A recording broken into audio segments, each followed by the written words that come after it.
or good evening.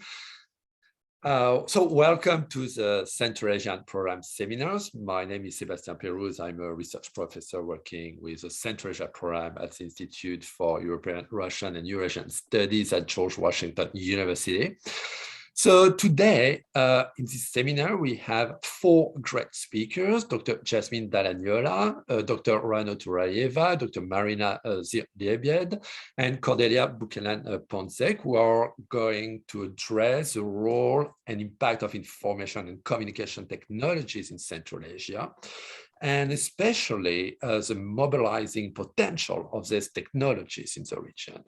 And well, there have been a lot of debates on the impact of internet and social networks in Central Asia, with some researchers, scholars considering that the internet gives Central Asian regimes another tool to manipulate, to regulate, and even monitor dissent. But on the other hand, the situation in Central Asia is rapidly changing. The number of people connected has greatly increased, and digital censorship can only be effective to a certain degree because social media and the internet are often difficult to control. So based on that, our speakers are going to explore the brighter side by the potential of information and communication technologies to circulate political criticisms and even to format resistance. I specify that the presentations today are based on the papers authored by our speakers today and published in a special issue of Central Asian Affairs, which is our Central Asia Program journal, and which is published by Brill. So you can find all the papers on Brill's website, brill.com. So each speaker is going to present between 10 and 15 minutes. The presentations will be followed by a Q&A session. So please feel free to send your questions in the chat box. So I would like to thank you all for being with us today. And we're going to start with Dr. Jasmin Dall'Agnola, who holds a PhD in politics and international relations from Oxford Brookes University. And Jasmin is an associated research fellow at the OSCE Academy in Bishkek. Jasmin, the floor is yours.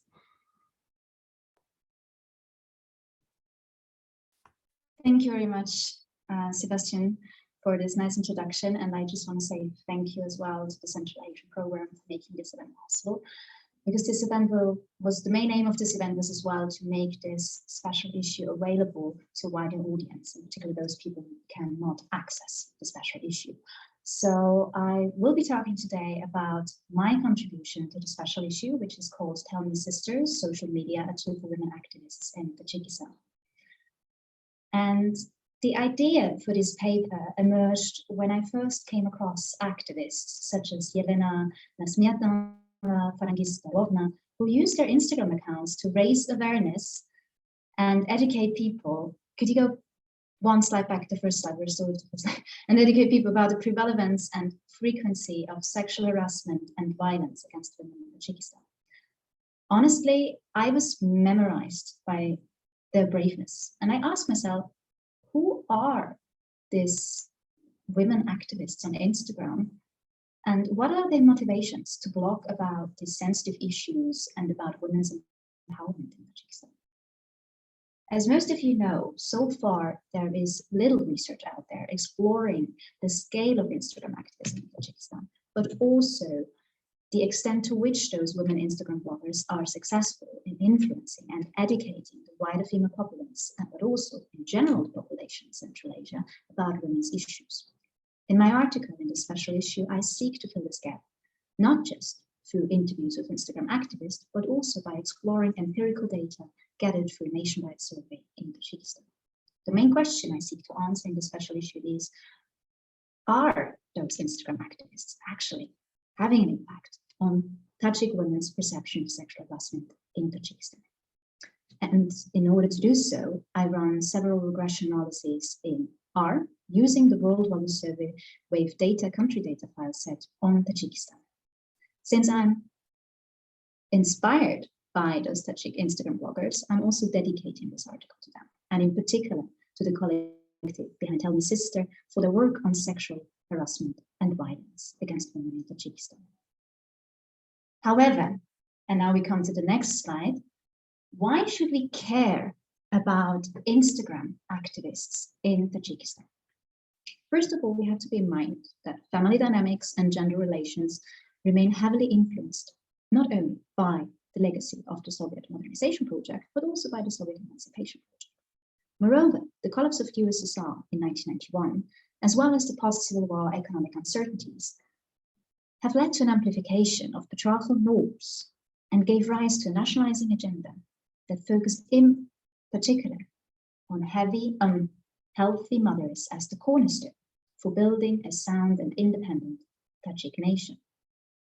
Moreover, despite numerous governmental attempts to improve women's rights and situation in Tajikistan, their access to education, justice, and the prospects of a career, as well as their use and access to contraceptions, remain heavily influenced by their parents and later by their husbands and in-laws.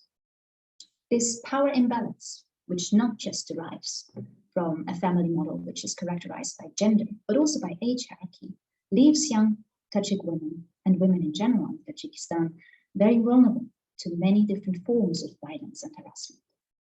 Apart from the family violence law that outlines the rights for victims of violence within the family, there is neither a law criminalizing violence by non-partners outside marriages, nor is there a law that criminalizes sexual harassment in Tajikistan.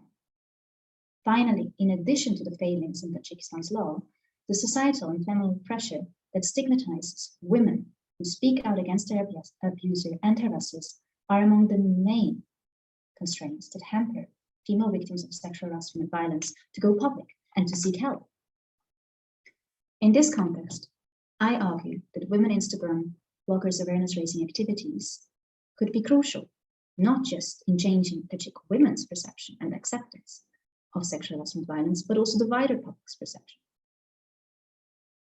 And my assumption doesn't seem that far-fetched, actually, because if we look at previous research on the Muslim Arab world, but also Muslim Central Asia, it rather offers an optimistic view of social media as a tool for women activists to advance women's rights and causes in patriarchal and authoritarian societies.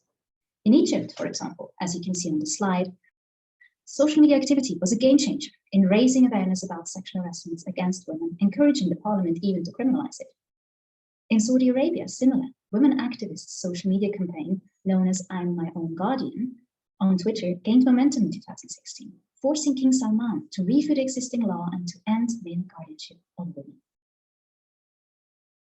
But it's not just in the Middle East. Also, when we look at Pakistan, for example, in Pakistan, the use of Facebook groups has turned out to be a vital mechanism for women to build digital safe spaces where they can access anonymous peer support and review and feedback about, in particular, taboo narratives like abortion, sexual harassment, rape, and domestic abuse. But it's not just in the general Arab world, but also within Muslim Central Asia, where social media tools have been very valuable for women activists and women in general. Because following the digital hashtag campaign, I'm not afraid to say it, female Facebook users in Kazakhstan also began to openly speak out against sexual violence and harassment, using the adopted hashtag #NimalShy, or in English, Don't Keep Silence, in 2018. However, when we compare Tajikistan with Kazakhstan, of course, and those of you who have had the chance to already read the introduction to the special issue have noticed that internet penetration and Instagram penetration is rather different. So when we go to the third slide, the question, of course, remains: to what extent is the wider public able to access information on Instagram about sexual harassment and violence against women in Tajikistan? Can we go to the next slide?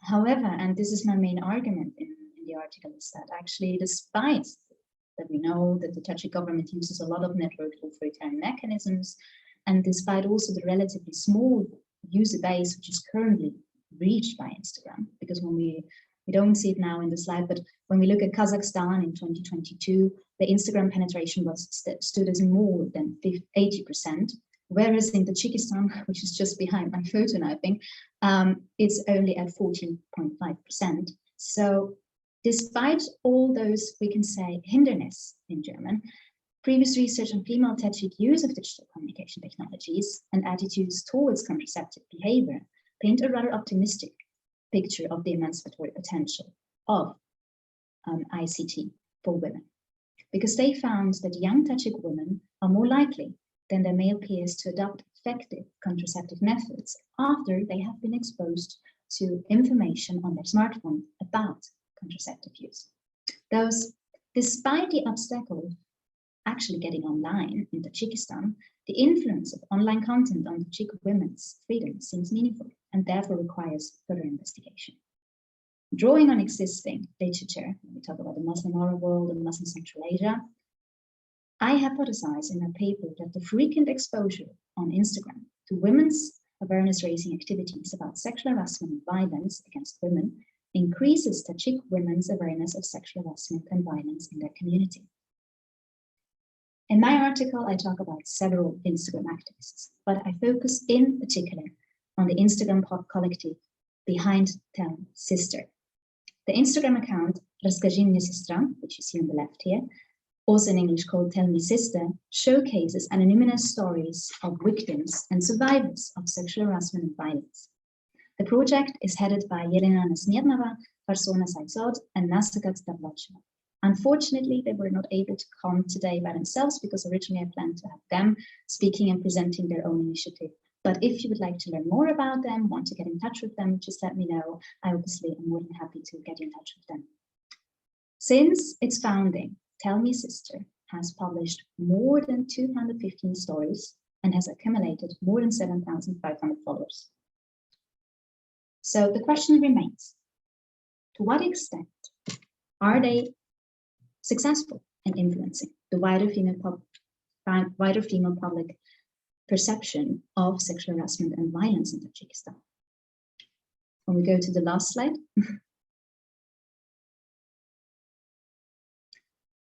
The findings from my statistical analysis, just to give you a very brief overview, showed that Tajik women seem to develop a greater awareness of sexual harassment and violence in their society through frequent consumption of information on social networks in Tajikistan.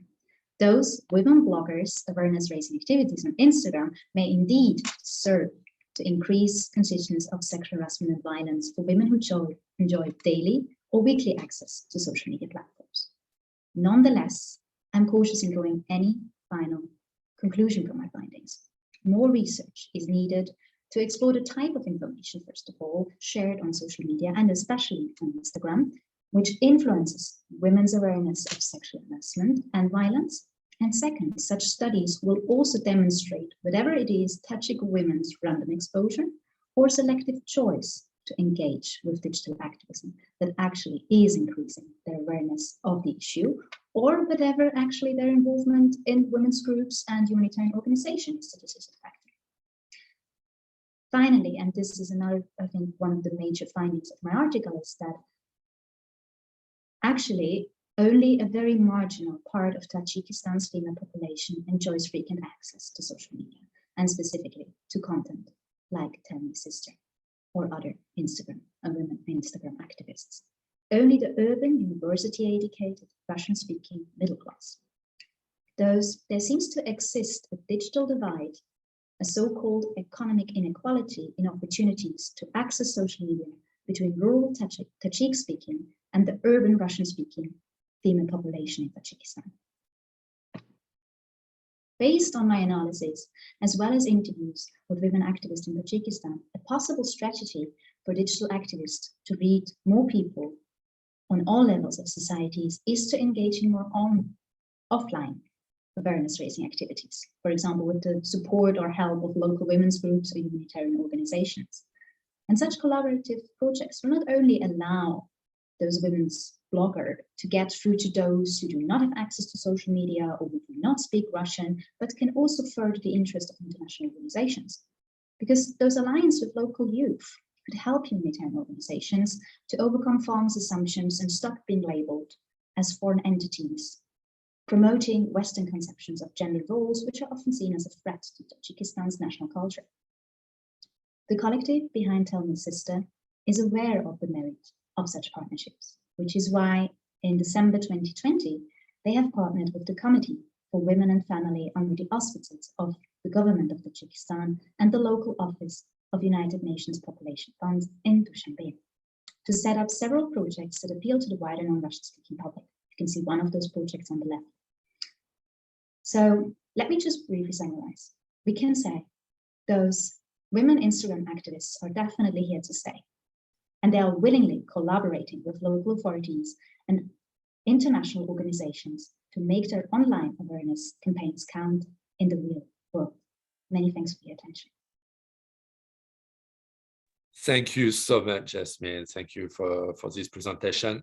So I wonder, it seems that Rano has not joined us yet, our second speaker, so we might need to move directly to our third speaker, and we'll of course give some time to Rano to talk, I mean, if she can't join us. So our second speaker will be Dr. Marina Zhir-Lebed, who has recently defended her PhD in internet sociology at the University of Bamberg, and she obtained her BA in political science at the Kazakh-German University in Almaty in Kazakhstan, and an MA in sociology at the University of Bamberg in Germany.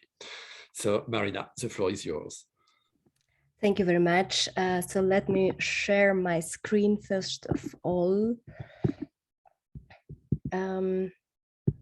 I hope you can see my presentation now. Just let me know. So we'll go in the presenter mode. Yes, we can see. Yes, you can see? Yes. Yes. Perfect. So, first of all, thank you very much for the opportunity to present this paper.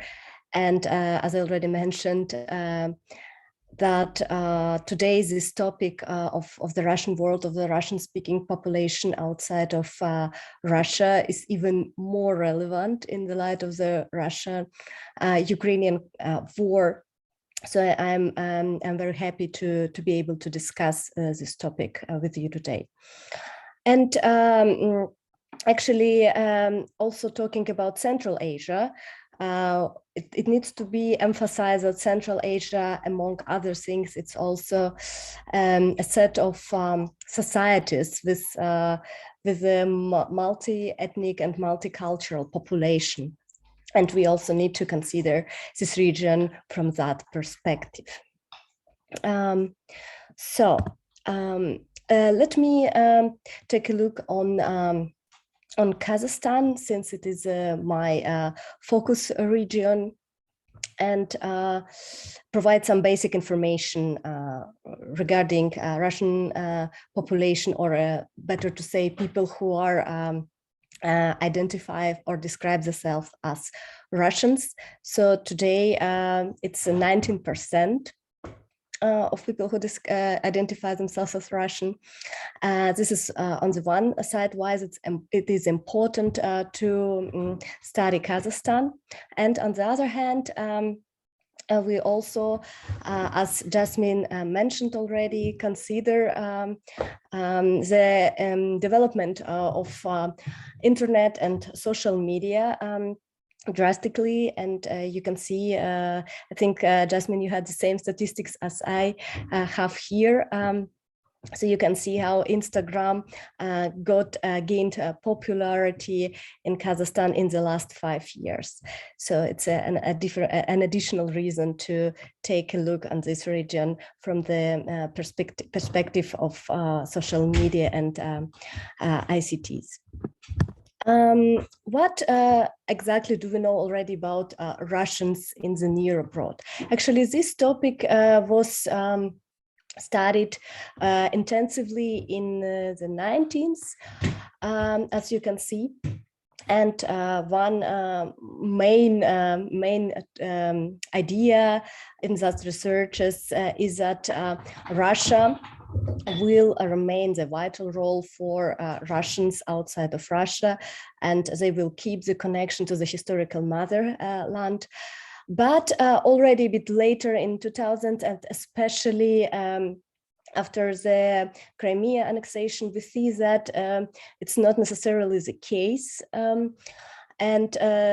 There is also no rapprochement with Russia, of course, with some exceptions.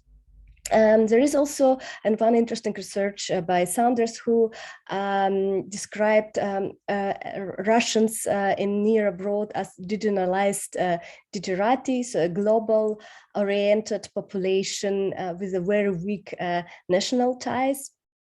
And at that moment, I asked myself, good, but what about the young generation? What about today? What about these people who were born in independent Kazakhstan, who describe themselves as Russians and who are actively social media and Instagram users today?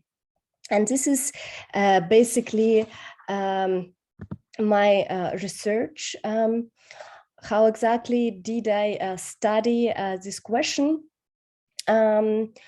I conducted 22 individual interviews with young Kazakhstani Russian between 18 and 23 years of age in spring 2017 in Almaty and Nur Sultan in Astana at that point. And at the end, I analyzed them using qualitative content analysis to find out what is actually the connection between national belonging and social media use, or which roles does social media and especially Instagram play for national identity. And here I summarized main findings of my research. So talking about social media and Instagram in particular, it is important to keep in mind that it's a very complex phenomenon, of course, and there are two basic different actions which can be conducted by the users. First are active actions on social media, such as posting, reposting, commenting, but also there are some actions based upon information consumption, like reading, watching, and listening. And this is how I analyzed in my research this topic as well. So first of all, I asked my respondents, these young people who identify themselves as Russians, what actually are they doing on social media, which social media do they use? And most of them were using Instagram actively. And I realized that actually their everyday routine, their everyday life is also reflected in their social media, in their Instagram. So they are creating Instagram stories about their local friends, their classmates, their childhood friends who are living in the same city. They're going out or gathering somewhere in the city center. They're also recording that and posting that on social media. It is interesting that this locality was very present in active social media usage. Moreover, it would be wrong to say that they have only local friends on social media. Of course, they have some contacts to foreigners, for people living somewhere outside of Kazakhstan, English-speaking people as well. I found out that these contacts also motivate my respondents to reflect upon their belongingness, because they need to explain why are they Russians, but they are living in Kazakhstan and have nothing to do with Russia. So it was also an important moment of communication with others, which can activate the national identity feelings. And of course, there is a very common, well-known phenomenon nowadays regarding Instagram, that usually people try to present everything in a better light, posting on Instagram. And this was the case also for my respondents. They try to post best selfies they have made, and also choose localities in the city, the most beautiful. They wouldn't post, I don't know, any garbage on the street, but something really nice. And of course, it's supported a construction of a positive facade of the country. And interesting regarding the commenting, they also were reposting different social activities which taking place in their city, related to ecology or to certain social events. So a certain solidarity also took place. And moving to the another activities kind in social media, which is listening, watching, and in general consuming information, I found out that the social media landscape, or Instagram in my case landscape, is very diverse. So my respondents is young Kazakhstani Russians are following Russian, both state-sponsored and oppositional media, international channels, but also Kazakhstani media on Instagram. Some of the content is informative in forms of news, but also entertaining content, since we are talking about young people, of course, prevails in their Instagram feeds. But an interesting tendency, which was characteristic for all or most of my respondents, was that all of this content was centered more or less around cities of their residence. And one of the biggest examples for that were so-called local commercial Instagram accounts, like, for example, Astana Official, Shodim Almaty, or Shodim Astana. I described them in details in my article with some visual examples as well. So following this account, they get some local information, some news, but also some advertisement, which is also connected to their cities, and also they get information about the events. So they are kind of surrounded by all that locality in general. So, and going to the conclusions and implications of my research, I would like to summarize that main point is actually is that Instagram provides a space for young Kazakhstani Russian, where they can explore their social selves and discover a bit their national belonging, to question maybe it. There were some examples when they would read some content from Russia, especially in connection to Russian-Ukrainian conflict at that moment in 2017, and they would compare constantly, like, oh, they in Russia and we are here, but we are not Russians in Russia, we are different. And it's a very interesting effect which I could observe. In general, there is a weakening attachment to the historical home country, to Russia, among the young generation of Kazakhstani Russians. So they don't identify themselves as Russians, and they don't express any emotional connection to that country in comparison to Kazakhstan.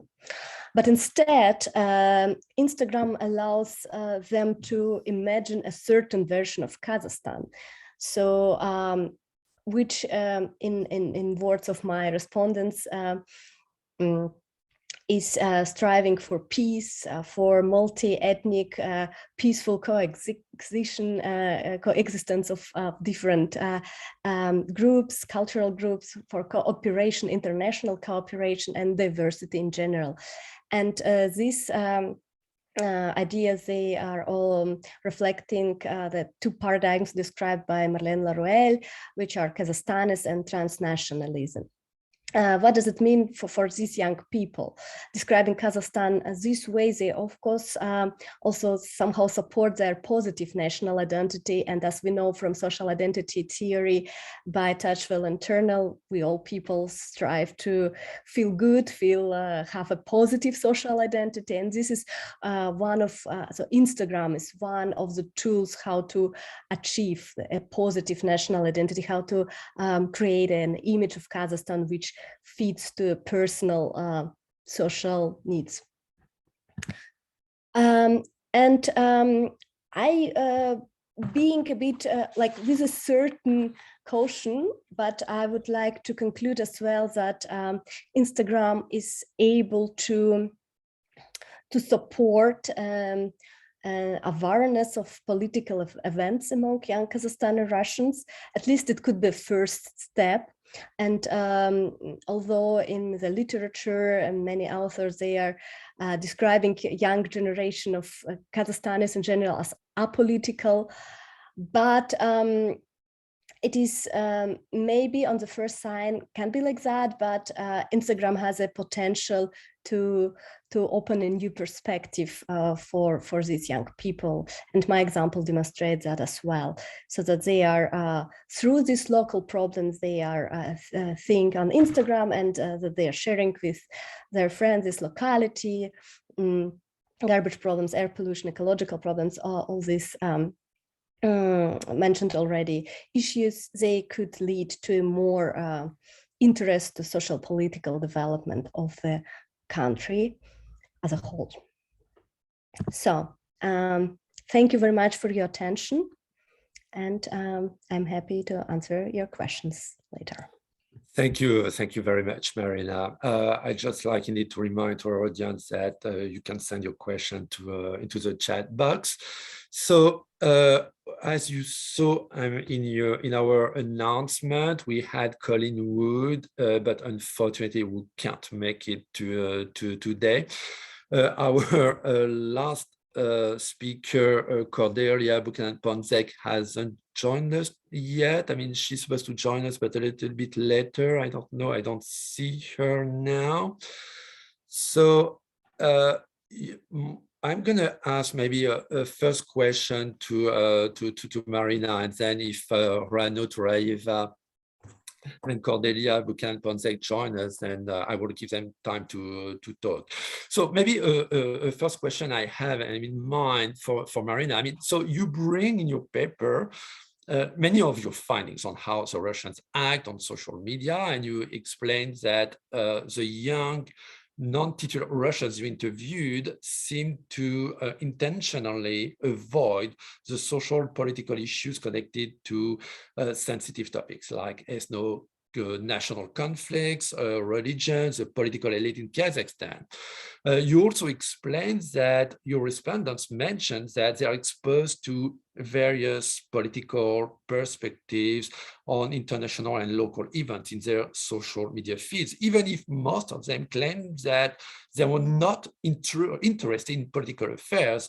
And it seems that, as you say, that young Kazakhstani Russians draw a line between the top-down politics of the Kazakhstani government and bottom-up political issues. So from this point of view, my question would be, how, in a way, do Russians differ from other ethnic minorities in Kazakhstan, or even from the Kazakh majority from this point of view?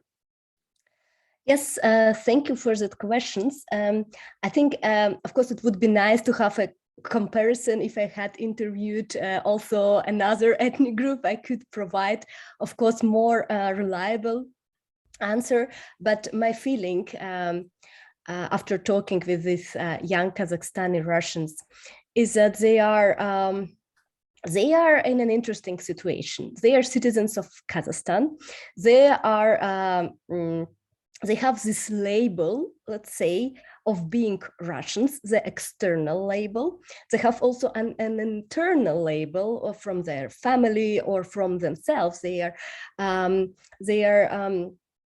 in that situation when they need to think a bit more about their national identity rather than, for example, Kazakh ethnic young people. And all that, I think, motivates them. And I think it's actually, it's nothing new or nothing special for Kazakhstan. It's also, if you take a look on different countries, the migrant youth is has more thoughts about their national identity than majority population. And this as young Russians as well. So they are reflecting, they are trying to find their way, and they are facing different challenges, like, for example, Russia nowadays and actions of Russia. And most of my respondents, they were not happy with this Russian position, the position of the Russian state worldwide, because for them it's very important to be open, to be cooperative with other countries. But they still have this label as Russians. Then they need to have a creative way, to find a creative way, what they are actually doing, also using social media, how to deal with all these multiple identities they have. And yeah, I think this is the main difference between them and majority group, but maybe I guess other ethnic groups, like maybe Korean or Uyghur minorities, they might also face the same questions as the Russian do. Okay, maybe just a quick question on Russians that I just received. Do Russians feel superior towards the natives or anyone of non-Slavic origins? It's an interesting question, and I also ask my respondents.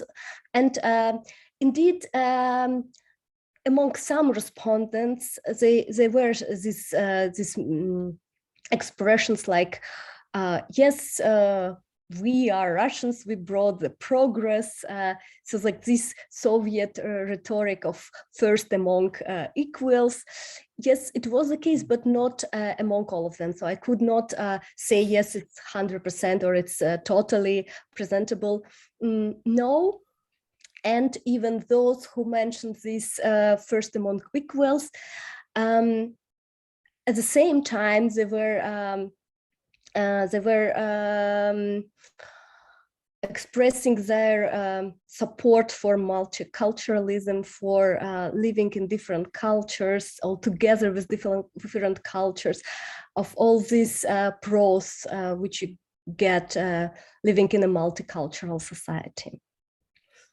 Okay, thank you, Marina. I don't see Cordelia yet, neither Rano. So maybe let me ask, a question to Jasmin. So you explained very well that rather than penalizing the alleged perpetrators of sexual harassment, the trend in Tajikistan has been to blame the victims of sexual violence who dare to speak out publicly against their abusers, against their harassers. And so you bring in your paper different factors to explain this issue, including the fact that patriarchal values are embedded in Tajikistan social norms, so that some criteria like university education, urban age, marital status, religious class are not necessarily associated with women's awareness of sexual harassment and violence. And this is also combined with authoritarianism. As you say in your paper, Tajikistan is quite closed off information-wise. I was wondering if you could say a few words on how Tajikistan differs from other less authoritarian states, for example, Kyrgyzstan, where information circulates more effectively, but where at the same time patriarchal values are also strong. I mean, we have seen reports this last 2 years showing, in a way, some similar examples in Kyrgyzstan where and I quote you talking about Tajikistan, the power of shame or honor runs deep. So I was wondering if you could say a few words on that. I think the best thing to illustrate the difference between Tajikistan and Kyrgyzstan, but also Tajikistan and Kazakhstan, and in general, other former post-Soviet countries who have also rather, let's call it the networked authoritarian aspect of it when it comes to internet control, is again connected. When I was talking with Yelena Nashmirtova, and this is also written in the article, I asked her, so why are you guys doing those stories anonymously? And she was like, yeah, one difference we have in Tajikistan is that it's such a sensitive issue to talk about it, that people are afraid to actually speak publicly about it. So I gave the example of Don't Keep Silence in Yamal Chai, for example, in Kazakhstan, where women actually came out and were publicly announcing that they have been sexually harassed by someone. So in Tajikistan, this shame and honor runs so deep that actually Tell Me Sister had to publish those stories anonymously. So that's why Yelena not decided to do, she didn't decide to do a hashtag, a public hashtag, where people could publicly announce that they have been sexually harassed or abused, just because those this honor and shame runs so deep. The only reason how she was able to do that was in doing this anonymously with Tell Me Sister. So this would be one main difference, I think, which is quite good to illustrate. Thank you. Another question, which I guess both of you could address in the changing context with Ukraine. What is the impact of this war on the subjects you worked or you have been working on? For example, for Tajikistan, could this lead Rahman to pay more attention to more modern communication technologies? Or for Marina, could this war impact how Kazakhstani Russians address Russian social networks?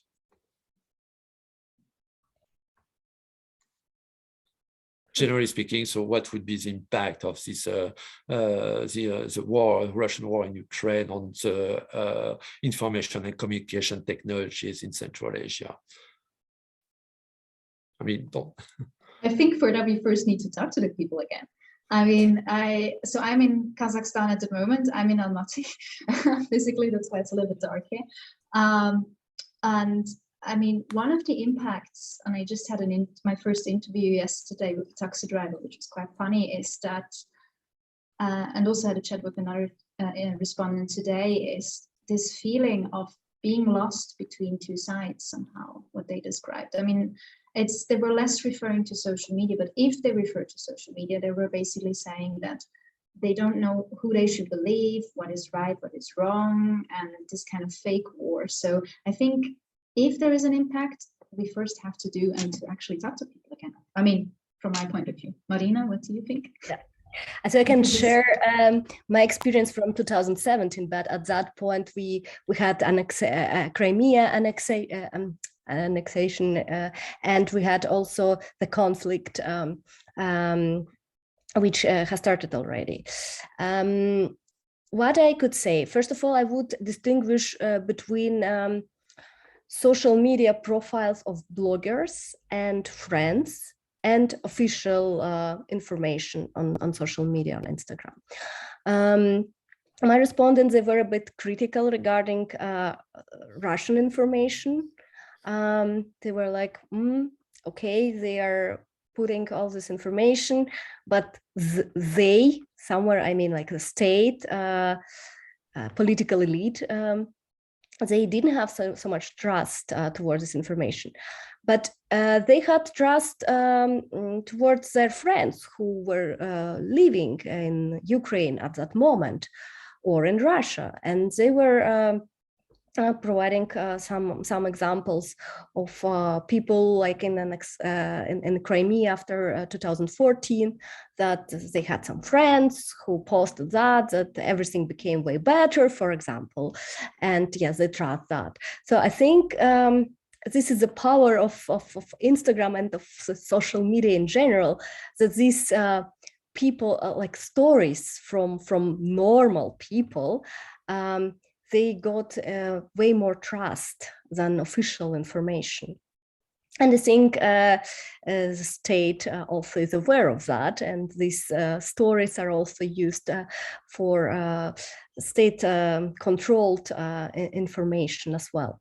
But yeah, I think at least in 2017 at that time and the time of my research, this information, this clear state-sponsored information, the language, which has this very specific language, was not so supported by the young generations. They somehow could recognize it, I had the feeling, and they were like, oh, again, this Russian propaganda, we don't like it. Oh, let's us go and watch some, I don't know, bloggers. And yeah, but we need more research, and I think now it's a perfect time to conduct them. Another question to you, Marina, we've received from the audience. Doesn't the Russian government try to influence Russians in Kazakhstan and try to change their perspectives? Of course they do, as a part of the Russian world, Ruski Mir ideology. And the question is only, as I already mentioned, how they do that, and if the language of this influence is accessible for the young generation. So my feeling is that it's not, at least not the official language, and probably there are also some, like they are, not probably, but there are also some state-sponsored bloggers, Russian state-sponsored bloggers who try to influence Russian-speaking population outside of Russia. But I didn't find any examples, at least in 2017, they were not mentioned. Instead, these young Kazakhstani Russians, they were following Russian-speaking bloggers living in Europe or in US. So they felt somehow familiar with them, that they are also Russians or Russian speaking, but they are somewhere outside of Russia. And one of the respondents mentioned one travel blog. It was a young couple, a Russian speaking couple living somewhere in Lithuania, I think. And they were just traveling and posting their experiences, and my respondent was very excited about this blog. So it's, I mean, answering the question, yes, I think they try to influence, but it's more complicated. It doesn't work like just, yes, they, I don't know, put the information, the Russian-speaking population read it, and suddenly they are becoming supporters of Russia. Maybe for some people it works this way, but my research was on a young generation of young people in big cities. So it's also well educated, and it's important to emphasize. So Jasmin, you just raise a hand. Yeah, I just wanted to add something, because when I did my research in Kazakhstan for my PhD in 2019, and I also interviewed some ethnic Russians, and all the time one question I asked them was about their identity, how they identify themselves.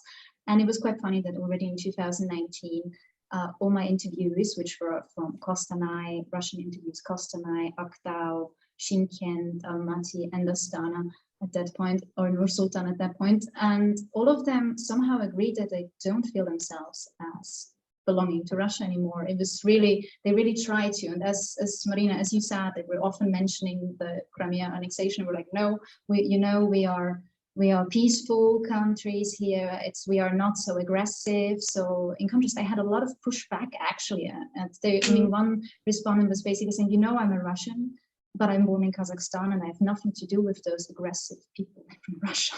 So, and this irrespective if they were in Nur-Sultan Almaty, even in Kostanay and Aktau, and I mean, Aktau is definitely more Kazakhified, ethnic Russians were quite opposing this association of the motherland, which I found quite interesting in 2019. Yeah, good to know. Nice addition to my research as well. And yes, and I had the feeling also that they are even opposite they don't want to be associated with Russia. They are kind of a different kind of Russians. They were communicating it clearly. We are Russians, but we are not Russians. Exactly. Kind of a certain special nation. It's very interesting. and also older generations. I mean, I was talking to people in the 40s, 50s. They were clearly, I mean, some were obviously nostalgic about the Soviet Union. I mean, I had one respondent complaining about the fact that they have borders now, which is annoying. And so I'm curious, I'm going to meet some of these people in the next 2-3 weeks again, and I'm curious how their assumptions have changed as well during the war. So that was why I was like, okay, I think it's too early to make assumptions about how it has changed. We really have to talk to the people first. Mm. And maybe what I also could add is the pragmatic view on the whole situation. Like some of my respondents mentioned that, in Russia, they have sanctions now. They don't have, I don't know, salami from Italy or cheese from Italy. And we do have it, so it's better for us. So this pragmatic point of view is also there. Okay, thank you. So it seems that Cordelia will be able to join us in a few minutes, if I understood well. Let me, before she joins and to give her the floor, we have received another question from our audience. Is there a class of influencers who pay for exposure on Instagram, and what kind of messaging do they put out? And also, is it harder to produce a Tajik or Kazakh burner account as a foreigner because of the unique cultural idioms? And in other words, can you tell when an account is fake, easily? Okay, that's a really interesting question. I mean, one of the things I discussed when I did the interview with Farangis and those of the Fielena, I asked them, like, why are you just producing content in Russian?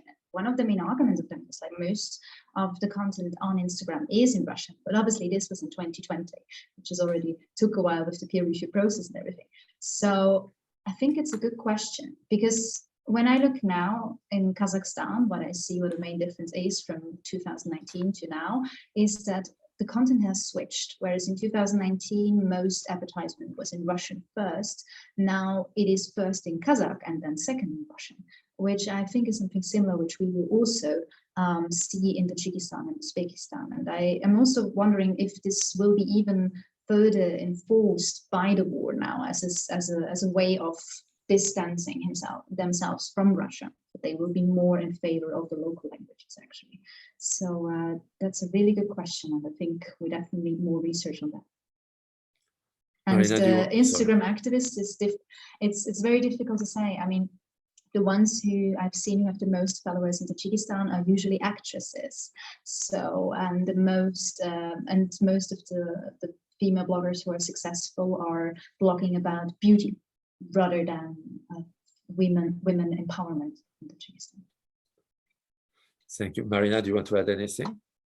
Yes, answering the question if it is hard to fake an account, I think it is. Actually, at least what I was observing, these local commercial Instagram accounts, they have a lot of local jokes, local metaphors. So you need to have a certain local knowledge to produce this content, I believe. Also the language and this mix of Russian and Kazakh. So I think even if a Russian speaker outside of Kazakhstan would read some of these posts, they would not really understand them because it's this mixture of Kazakh and Russian. So yeah, it is difficult. Yeah, indeed. Okay, I don't see Cordelia yet.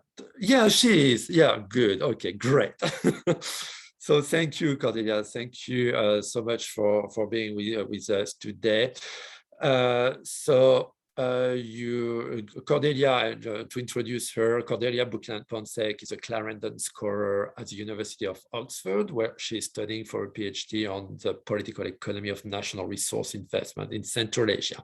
So Cordelia, you have about, well, let's say 15 minutes to present your findings. Thank you very much. Thank you. Sorry for my tardiness. I've just come from presenting for a transfer of status stuff and jogged over now to the flat. So please excuse me for the tardiness, and also if I'm out of breath, it might take me a moment to shift in. If I could request to share my screen, is that possible?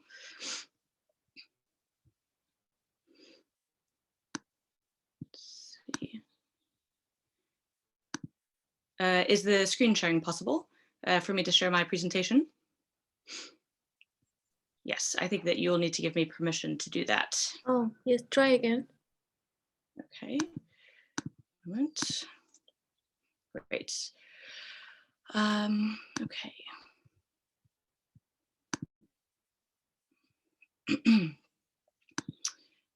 And let me make this into full slideshow mode.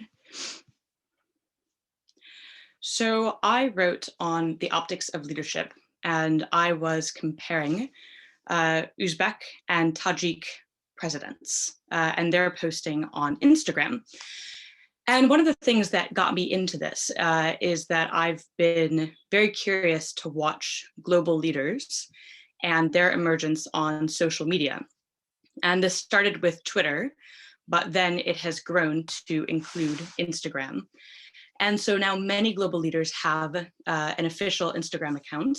And the thing is with Twitter, a person or an entity is limited to 240 characters. And if possible, you can post pictures, but it's more for quick, savvy takes. And Instagram, it's necessary to have some sort of visual, either a picture of something or kind of a broad text. And so I was fascinated by the ability for global leaders to use imagery as part of their projection to an audience. And for those of you that are unfamiliar with Instagram, Instagram also has the ability to live stream and create videos that are known as stories. And stories are, they can be pictures, they can be videos, they're quite short snippets.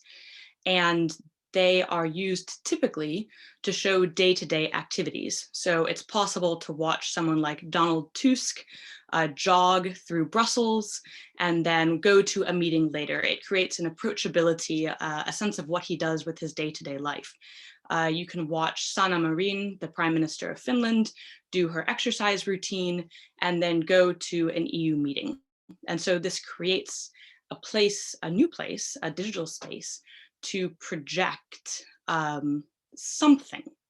And I say something because that something can be a sense of statesman or stateswoman-like personality, or it can be a more approachable personality. It can be part of the soft power of making a leader seem accessible, because everybody who's on Instagram can watch this leader do things that are just like the things that they do, well, sometimes.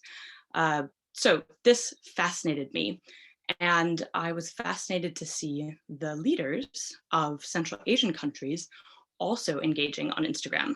And part of the point of this is that optics matter. People pay attention. And to begin that, okay, this is not a leader from Tajikistan or from Uzbekistan, but it's a Central Asian leader who has been photoshopped.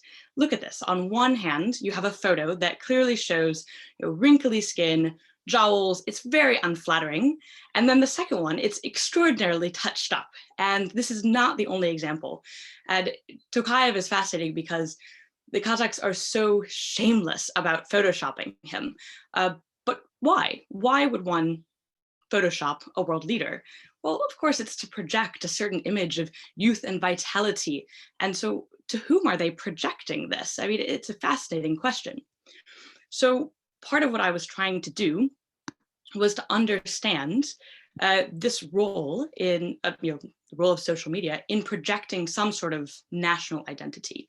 So the way that the presidents used visual imagery and were reaching an audience. And just a quick splice against what's on the text now, that audience can be a domestic audience, or it can be an external audience. It can be other global leaders. It can be people like me, people like those watching today. It's to project something. And then how that audience, whomever that audience is, responds to the identity projection. So I looked at the official Instagram accounts and looked at the responses, such as likes and comments on these official posts. And it's important first to note the officialness, because similar to Twitter, accounts that are verified have a blue check on Instagram, and accounts that are not verified lack the blue check. So if it's official, that means that it's coming from the equivalent of the press secretary or the press spokesperson of the presidential office. Oops. So quick snapshot of Instagram use, first in Uzbekistan. So you can look at the data here. This is from April 2020, which I believe is what I was using in my paper because it was the data available at the time. So you've got about 7.5% of the population of Uzbekistan on Instagram and growing. Interestingly enough, the majority of those users were men, which is interesting to me simply because, well, maybe it's because I identify as a woman, but I think of Instagram as a place for women and women influencers. But here, the data don't bear me out. Unsurprisingly, the largest age group are those aged 25 to 34. And one of the reasons that, especially for Uzbekistan, something that I find fascinating is it's a young population and it's a growing population. And so if we think about the popularity of social media and Instagram among the young, Uzbekistan's a very fertile ground for that. So Tajikistan, far fewer users. You can look at, over 2.5 million, certainly higher now. In Tajikistan, not even a million, barely just 500,000. Only 5.6 of the population, so about a 2% difference. Again, the majority are men, something that I find surprising. But as the paper discusses, I won't be able to touch on as much today, but as the paper discusses, social media, Telegram, Instagram, Kontakte, these are very important among migrant communities in Russia and the way that they connect with their communities back at home. And seeing as the majority of migrant communities in Russia are men, this perhaps starts to explain some of the difference there. Then looking at the official accounts, so this is Mirziyoyev has two accounts, one in English and one in Uzbek/Russian. And you can see that his Uzbek/Russian one has 3.9 million followers. He follows one person, that's his English account. And then you can already see on the bottom, these are places, these little circles. These are places where stories have been turned into longer term information. So a person can click on these and see the various things that Mirziyoyev has been doing. Then we go to Rahman, far fewer followers. Look at this. I mean, it's 3.9 to 28.4. He does not have the blue check. And then he has far fewer of these kind of tagged stories at the bottom. So just this very basic glance, you can already see an incredible difference between the way that the two leaders are using this digital space. Now, when I was creating this presentation, I wasn't sure if I wanted to put more of the literature and the analysis at the beginning or show you some photos of leaders from Central Asia first. And I decided to show you some leader photos first. So we have some things that Rahman does. And so he engages in looking at traditional Asian dishes like plov. You can see that this has 700 likes. What else does he do? He handles Tajik grown fruits and vegetables, judges them. You can see that this has 394 likes.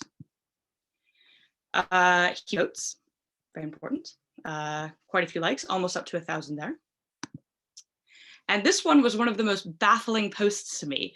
He's sitting on a chair next to a Santa Claus and a sort of elf, and not many likes, but it's an older post, 2018. But this to me does not exactly scream Tajik president. So it's still there though on his account. So Mirziyoyev, by contrast, what is he doing? So he's meeting with regional leaders, and you could see, look at the uptick in likes, nearly 20,000 likes on this photo, an incredible amount. He is visiting important historic sites. This is an Uzbek site. He's surrounded by people in traditional Uzbek dress. This is also when Erdogan was visiting. So he's mixing this combination of his statesmanship and these images of Uzbekistan. He tours a manufacturing site. Oh, nope. This one didn't come up, my mistake, but we'll just skip it. The original image showed him in a manufacturing site, kind of looking at some things that had been produced in Uzbekistan. And I think for me, the most important photo is this one. This shows the president of Uzbekistan as just this normal guy, surrounded by people that he cares about, drinking out of a teacup. And you'll notice, though, who posted this photo. This is posted by his daughter, not by him. You'll also notice how many likes it has. It has about 150,000 likes, more than that. On Instagram, that's a lot of likes. So this is a very popular photo, and it says something about the way that the president is using the space. So now going into a bit more of the analysis. Words and pictures. As I said, this is more than Twitter. It's got imagery to go with it, as we just saw, imagery like this, very important. So when it comes to language, Mirziyoyev is using Russian and Uzbek and English on his English account. This opens up to a very broad audience. By contrast, Rahmon doesn't do this. He never posts in English. It's far less consistent with its Russian, and he's using Tajik and Cyrillic characters. So this is a really, it's a lack of need to reach out, with the language. But both leaders are using this imagery and these words that harken back to the local population. They show the leaders doing these statesmanlike activities. They show the traditional dress of the people, the traditional dishes. They have a lot of pride and imagery in what they're showing their audience. So when I'm thinking of the audience, in this sense of national identity, this is what needs to be seen. It's what needs to be projected. It's what needs to be sent out there into the digital space. And on the other hand, as I mentioned at the outset, it creates this, this relatable or accessible leader, this person who you can imagine just running into them at the market if they're pictured at the market, or they're at a manufacturing plant. And interestingly, I didn't include videos because I thought it would be too difficult today. But Mirziyoyev has recorded many of his speeches, and they have many views. And so this is a place where if he's making an important policy action or choice, the average Uzbek can go onto Instagram and see an entire recorded video of this. Rahmon does it too, but it's more for important holidays within the country. So Mirziyoyev does this for more the day-to-day, almost too much, one might say. And then the last point is this fan pages. Rahmon doesn't have fan pages, but Mirziyoyev does. So there are accounts that exist to post pictures about the president and the president's family, which is a whole new level of influence, because it shows that not only do I post about myself, but other people post about me. So popular am I. Checking on time here. Okay. So okay, I've gotten the nod. I'm going to have a quick drink of water. It's okay. You have time, Cordelia. Thank you. So when I'm thinking about how these two leaders approach the digital space, in the piece, I harken back into these different varieties of authoritarianism, and also the ways in which leaders harness different spaces for their power, but also in order to create this sense of a common identity.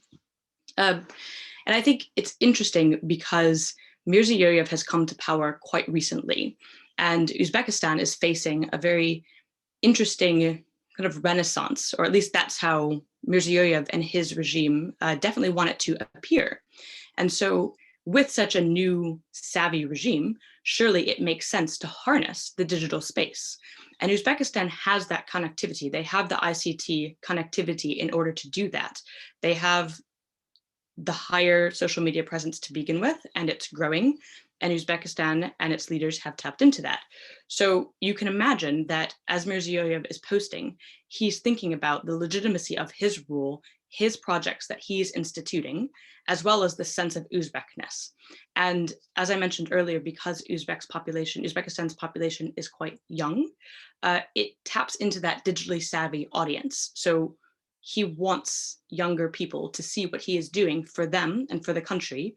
And he also wants to be that approachable leader. At least that's what's coming out of his Instagram page. But then Rahmon, he's so different. He's got this strange Santa photo up on his Instagram page. But first, perhaps it's unsurprising because there are far fewer Tajiks on Instagram. The digital space there is not as it is in Uzbekistan. Tajikistan does not have the same ITC infrastructure. It does not have the same connectivity. Some of that, a very real geographic struggle for the country. And then Rahmon's leadership is far different than Mirziyoyev's leadership. He has come into power under different circumstances. He has been there, for peace and stability. And he doesn't necessarily need to undergo this sort of charm offensive to appeal to his people. And it seems as though he's using visuals less strategically. Maybe he doesn't think that there will be an audience to view it. Maybe he does, and he cares less. But as I put on the bottom point there on the screen, why prop up one's legitimacy if no one is questioning it? Why go through the motions if it's less important?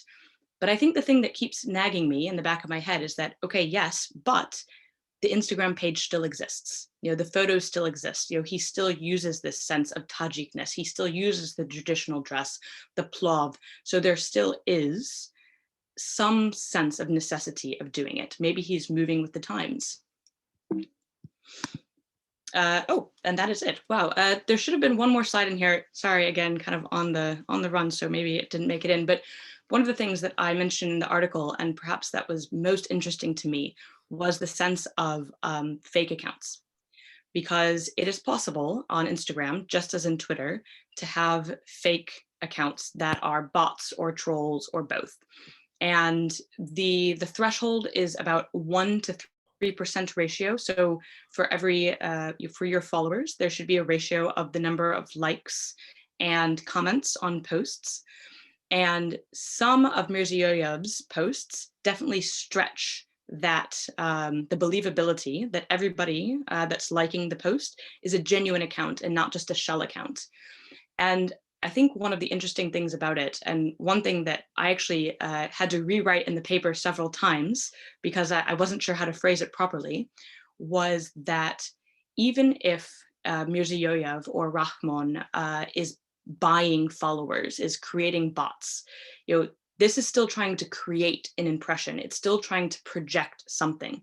So even if these likes are not real people, the hope is that someone who is real will visit that account, will see how many likes it has, and that projects something to that person. Again, my president is popular, or this president is popular, or this picture is popular. So I'm fascinated by if these are fake or bot or troll accounts that are liking and commenting on the photos of the presidential accounts, that this still builds up some sort of legitimacy of the account and still builds up some sort of projection of a popular, well-liked leader or imagery that should resonate with an audience. So it's kind of like the fake it till you make it, build up a following and then that will continue and eventually you'll get where you need to be. So thank you so much. Thank you so much, Cordelia. Really fascinating. So, I have a question for you, actually. So you explain in your presentation and you demonstrate very well in your paper that Rahmon indeed seems little interested in cultivating his image on social networks. My question is a generational change likely to change that? There is much talk, for example, of a dynastic succession in Tajikistan. So now, I don't know if you had any chance to study that, but is Rahmon's son Rustam trying to cultivate more his image on social media than his father is doing? So I didn't look at his son in the paper, but I am starting to look at the sons and daughters of the leaders, because as I pointed out, someone like Saida Mirziyoyeva, who is Mirziyoyev's daughter, she has a very wide social media presence and is very popular. I haven't seen the same thing yet out of Tajikistan, but I think it will come, because I think that we're already seeing a shift, especially post-Afghanistan, where after some of the difficulties of the US pulling out of Afghanistan, and with Rahmon taking a very public approach to a very public stand, the reaction within the country, within Tajikistan, was very positive. And it maybe showed how the soft power could be harnessed on topics that really mattered to the Tajik population. but it didn't happen on Instagram, which is the problem. Still, I think with a younger generation, they can't help but be part of the social media networks. And so I think that we will see a shift, but I really just don't know when. Okay, thank you. Another question I have, so you also demonstrate very well, I mean, your papers that Rahman seems to have to consider that the digital space is not really worth controlling, since no one uses it in Tajikistan, on the scale seen in Kazakhstan or in Uzbekistan or Kyrgyzstan. But yet, Tajik migrants, for example, use social networks much more when they are based in Russia, and migrants are part of the population, which is, how to say, much more difficult to control. So my question is, in your research on Rahman's Instagram account, did you come across a specific narrative on and for the migrants, for example?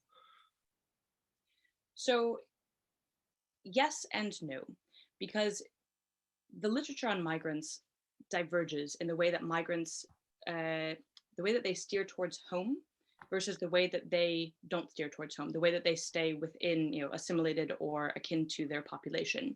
So there is no direct migrant post that I have found of Rahman's, but Rahman's imagery is hearkening back to home. And there are migrant accounts or people that seem to be based in Russia that have liked Rahman's imagery of the home of Tajikistan. And some people comment, oh, it's so beautiful, or, oh, I miss it. And so this is one space where Rahman is potentially engaging with the migrant population abroad, but it's unclear that this is any sort of strategy on his part of soft power to keep migrants engaged. It doesn't seem to be so, and maybe that's partly a political economy question, where how much agency do these migrants have abroad versus at home, and how much does the imagery of home affect these people abroad? Perhaps that's something that he doesn't want to engage with or doesn't feel the need to engage with, because he's more concerned with affecting the way that the people at home are seeing or not seeing him. Thank you. We have more questions for probably Marina. So the first one actually is, what is the background of the people you interviewed? Or, you already talked a little bit about that, but maybe you could give more information on that. For example, are all of them students, or do some of them have a job? For example, I'm asking this question because I assume that the diversity of background is likely to bring different approaches, different views on Russia and Kazakhstan. So would, for example, young entrepreneurs address some concrete specific issues such as Kazakhstan's membership of the Eurasian Economic Union, which has been criticized by part of the Kazakhstani population? Or you also explained that exposure to Russian news outlets on social media does not necessarily produce an emotional attachment to Russia among young Kazakhstani Russians. But does that also include for Kazakhstani Russians who studied or even worked in Russia? Do they really have the same views as the young Russians who just studied in Kazakh universities? And a question which is not far, from our audience is, could you or any speaker address the issue of social class if we consider that the Russian minority is mainly urban, middle class, or quite well educated? So how do these factors influence attitude to the majority and other ethnic groups? So answering your question, I concentrated my attention on young Russian or Kazakhstani Russians from big cities who were mostly university students, but I had some who were already working at that moment, but I didn't include any marginalized groups, any young people with financial problems. Because of that, I cannot assume anything about this group. Maybe, Jasmin, you had some examples of this population in your sample, so in mine I didn't. And yes, definitely they were a kind of middle class, if you want to use this terminology, for Kazakhstan. But I tried though to separate between private universities when you need to pay yourself for the education and it's quite expensive, and also some state universities where you could get a internship or scholarship, and you don't need to pay, or you need to pay less. So I try to balance this in that way, my sample, but I cannot make any assumption about other categories of Kazakhstani Russians. And yes, middle class population, yes, they have a certain let's say values typical, so they actually in a positive sense, in the sense that they try to stay tolerate, or they somehow well informed, they read information, they try to follow news, so they are young opinion leaders. I would describe them like that, at least in my research. But Jasmin, maybe you can add from your perspective something else. I mean, as I already said before, it's very surprising that, I mean, I talked to ethnic Russians in Kostanay and in Aktau and this one in Shymkent, in addition to Almaty and Nur-Sultan, and I was very surprised. I mean, irrespective of if they have been abroad or not, they all made it very clear that they don't want to be identified with Russia. I mean, some of them who had traveled to Russia were like, you know, I've been there, and I have to be honest with you, Jasmin, I just prefer Kazakhstan because the people are nicer, they're smiling, where in Russia nobody smiles, you know, like this. They actually draw this distinction. So I think it's quite interesting. So I have to somehow support Marina's finding. That's also when we were reviewing Marina's article, Colleen and I was constantly thinking about my ethnic Russian respondents in Kazakhstan, which was in 2019. I think it was 2 years after the research, almost, or 1 year. So it's interesting. So that's why I'm like also saying, like, I'm so curious to go back and to talk to some of those people now to see how their perception has changed of Russia, if it has even worsened. Or, I mean, I remember, just to share one incident, when we talk about the events in January, when Russia decided to help somehow support the existing regime. And some of my respondents in Kostanay, ethnic Russians respondents, I contacted them and I was like, how are you doing, guys? Are you safe? Do you need anything? Can I help? And then they were like, no, don't worry, we are fine. We know Russia, big brother Russia is helping us.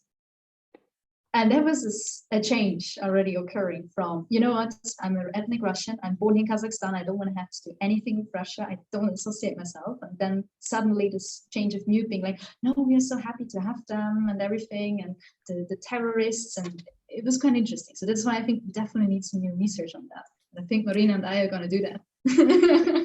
Definitely.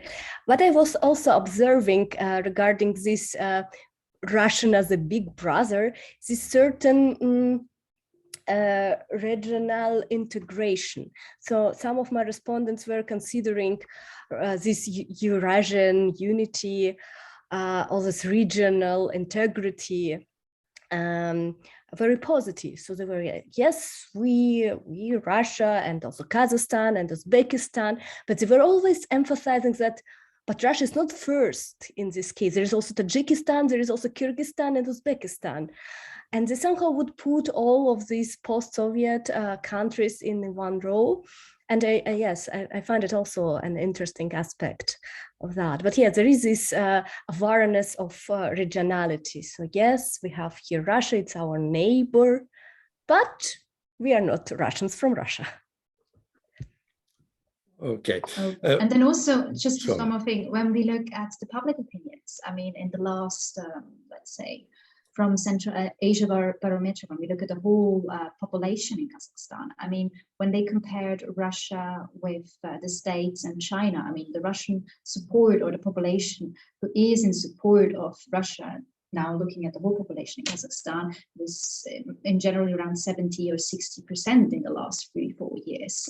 So, and Russia was, I mean, the people were more in favor of Russia than the States and China. So the least favorable, somehow, regional partner was seen the States. When we look at the last public opinion polls. So it's interesting how this is going to change now with the poll. Yes, and I'm looking forward to the next polls. Maybe the last comment to that, when I ask my respondents if they would like to immigrate to Russia or to any other country, most of them would prefer a European country. They would not immigrate to Russia because social system is not so stable, so economic system is also not what they would get in the Western countries. So it's also interesting, so although they support Russia kind of, but if they would have chance to go further, they would go further. All right, we're getting close to the end, but we have I would like to ask a second question. We have an interesting question from Rudy Porter, who conducted a joint activity with the Uzbek Ministry of Labor. And the Uzbek Ministry of Labor was very interested in promoting the event on Twitter. And they asked Rudy Porter and his team to like and share their post about it. But Rudy Porter's team on the ground was actually unable to do so because Twitter was blocked.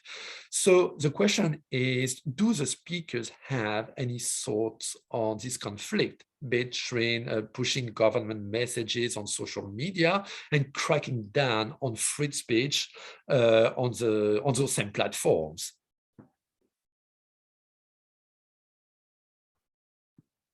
Shall I take this one? It seems like it's kind of directed me.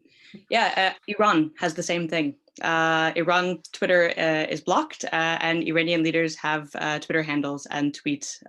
This is, this of course happens. It's of course there is conflict. Of course there is, because again, this is not necessarily about a true change, or it's not necessarily about a true variety of some sort of new statesmanship. It's about projection. It's about directing something to whatever audience that might be. This joint activity I appreciate in fact very much, because Uzbekistan has just had a great victory with the United States and Department of Labor and the ability for Uzbek cotton to be used because of changes that have been made to the harvesting of Uzbek cotton. And this is a huge victory for the country, and of course they want it widely promoted. So naturally, in this case, who is the audience? It's not necessarily people within Uzbekistan. It can be people outside of Uzbekistan to say, hey, look at our country, look what we've accomplished.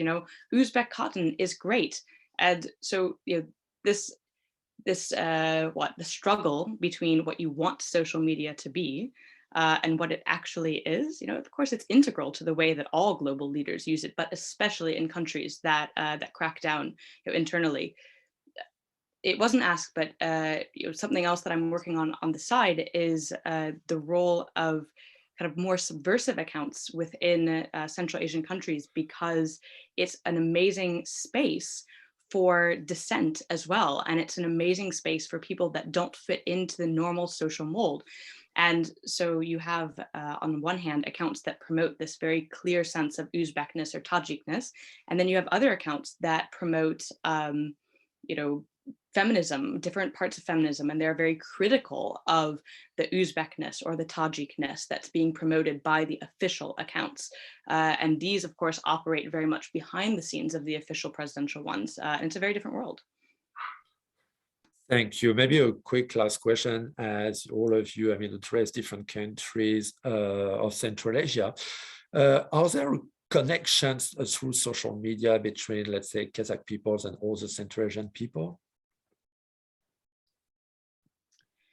Not as much as you would like to see, or not as much as could be seen. But this is not really surprising, again, because think of how little connectivity there is on Instagram between, say, the United States and Canadian accounts. Let me just say, there's very little connectivity in other nations as well. So it's not necessarily surprising that Central Asian accounts are not working across values. Now, one place that there's an exception to this is what I just mentioned, which isn't in the paper, which are these more subversive accounts that are working on things like gay rights within Central Asia, that are working on issues like the environment, working on feminist issues, then you do see actually more cross-country cooperation, because these are people that go to similar, sorry, Jazz, I see your hand. They go to similar conferences, they go to similar events, they talk among each other, they share information. So the community mapping of these accounts is far more genuine than something like a presidential account, which exists to project and isn't really that interested in whether other accounts interact with it at all. Jasmin? Just to add on the feminist perspective, interesting wise, I mean, I completely agree with you, Cordelia, that they're starting to follow each other. So for example, when we talk about Tell Me Sister and then following Feminita or Nimal Chai and Femen, Kaske Femen, for example. But I had an interesting situation. A year ago, the ESISWAF organized, as part of the ESISWAF, they organized this kind of online event, Zoom event on women activists in Central Asia, actually. And we gave them a platform to talk about their initiatives and everything. Tell Me Sister was part, Feminita was part, then Kazmim as well. So there were several, and one from Uzbekistan as well. So we tried to cover every stone if possible.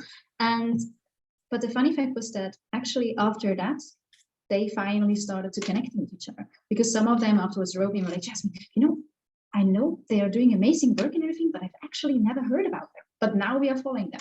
So it seems to, even though they are all online on Instagram, and Instagram is the most popular, and I guess Marina and Cordelia, you both agree it's the most popular somehow. And it's growing, it's incredibly, I mean, when you look at the introduction, when you see how fast it is growing, it is crazy. Even though they're all connecting somehow on Instagram, you still sometimes need offline, or at least the connection, not just on the platform.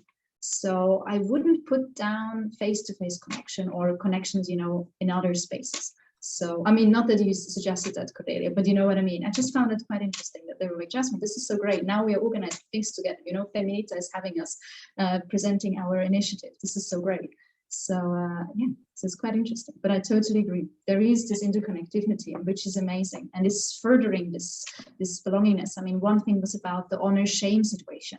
I mean, the Tell Me Sister group afterwards wrote me like, we actually didn't know that in Kazakhstan and Kyrgyzstan, this is an issue as well. And I was like, really? I mean, you have this cultural connectivity between you guys. You have this shared past, this shared culture, which is interesting. So, I think it's Marina, sorry. Sorry, to add to that is that, talking about the digital space and harnessing the digital space versus the physical space of people-to-people context. Because when, again, talking about presidents that are harnessing the digital space, they don't have, they don't go to this kind of forum. Okay, they go to meet other presidents of CIS, right? And that's what gets posted. But here at a community organizational level, there is the personal space, the people-to-people physical space, that then is converted into the digital space, right? It mirrors it or becomes a community there. Whereas the presidential is very one way. It does not have this community level that is then mapped onto the digital space and the community space. Right now, they're trying to bridge that through the imagery, right? They're trying to show the president in Kiva supported, and surrounded by people, right? That's the point. But it's quite empty in reality as compared to, the community level organization, absolutely. Thank you, Cordelia. Marina, do you want to add a last quick word, because we need to conclude? Actually, what I was observing, some of my respondents were following accounts from Kyrgyzstan because they were in the Russian language.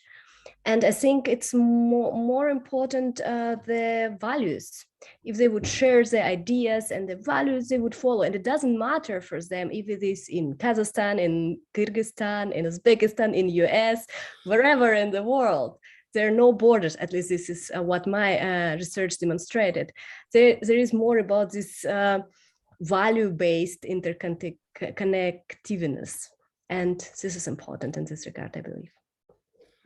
Okay, thank you so much. So we really need to conclude. So to know more, again, I highly recommend you, our audience, to read our most recent issue of Central Asian Affairs, where our 3 speakers authored their papers. And what is fascinating is that they explore this topic in all its diversity and also explore the situation in different countries. I mean, Tajikistan, Kazakhstan, Uzbekistan, Turkmenistan too. So I would really like to thank all our speakers for being with us today, for their presentations, for also, again, as the manager, as the editor, as managing editor, sorry, of Central Asian Affairs, I would like to tell them a special thank you for having submitted this, their papers to our journal. And of course, I want to thank our audience for being with us today, for the questions. And we look forward to having you in our upcoming Central Asia program seminars. So I wish you a good day or a good evening or a good night. Thank you very much. Goodbye.